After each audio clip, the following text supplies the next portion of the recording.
terror which brought me to the scene was a sudden and portentous confirmation of the mountaineers' wildest legends. One summer night, after a thunderstorm of unprecedented violence, the countryside was aroused by a squatter stampede which no mere delusion could create.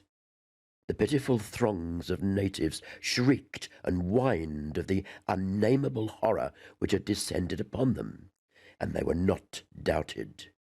They had not seen it, but had heard such cries from one of their hamlets that they knew a creeping death had come. In the morning, citizens and state troopers followed the shuddering mountaineers to the place where they said that death had come. Death was indeed there. The ground under one of the squatters' villages had caved in after a lightning stroke, destroying several of the melodious shanties. But upon this property damage was superimposed an organic devastation which paled into insignificance. Of a possible 75 natives who had inhabited this spot, not one living specimen was visible. The disordered earth was covered with blood and human debris, bespeaking too vividly the ravages of demon teeth and talons. Yet no visible trail led away from the carnage. That some hideous animal must be the cause, everyone quickly agreed. Nor did any tongue now revive the charge that such cryptic deaths formed merely the sordid murders common in decadent communities. That charge was revived only when about 25 of the estimated population were found missing from the dead, and even then it was hard to explain the murder of 50 by half that number. But the fact remained that on a summer night a bolt had come out of the heavens and left a dead village whose corpses were horribly mangled, chewed, and clawed.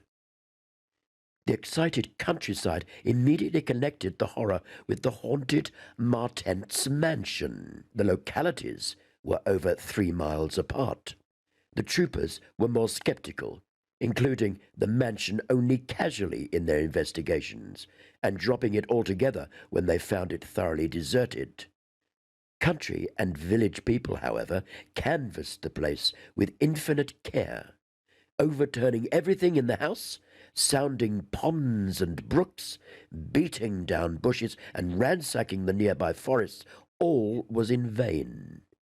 The death that had come had left no trace save destruction itself.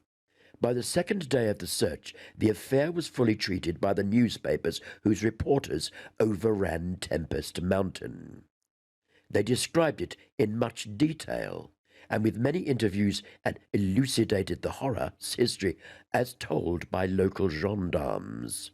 I followed the account languidly at first, for I am a connoisseur in horror.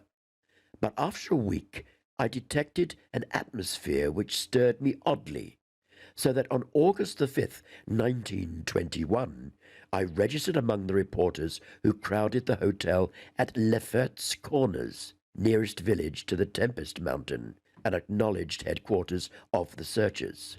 3 weeks more, and the dispersal of the reporters left me free to begin a terrible exploration based on the minute inquiries and surveying with which I had meanwhile busied myself. So on this summer night, while distant thunder rumbled, I left a silent motor car and tramped with 2 armed companions up the last mound-covered reaches of Tempest Mountain, casting the beams of an electric torch on the spectral grey walls that began to appear through giant oaks ahead. In this morbid night solitude and feeble shifting illumination, the vast box-like pile displayed obscure hints of terror which they could not uncover. Yet I did not hesitate, since I had come with the fierce resolution to test an idea. I believed that the thunder called the death demon out of some fearsome secret place, and be that demon solid entity or vaporous pestilence, I meant to see it.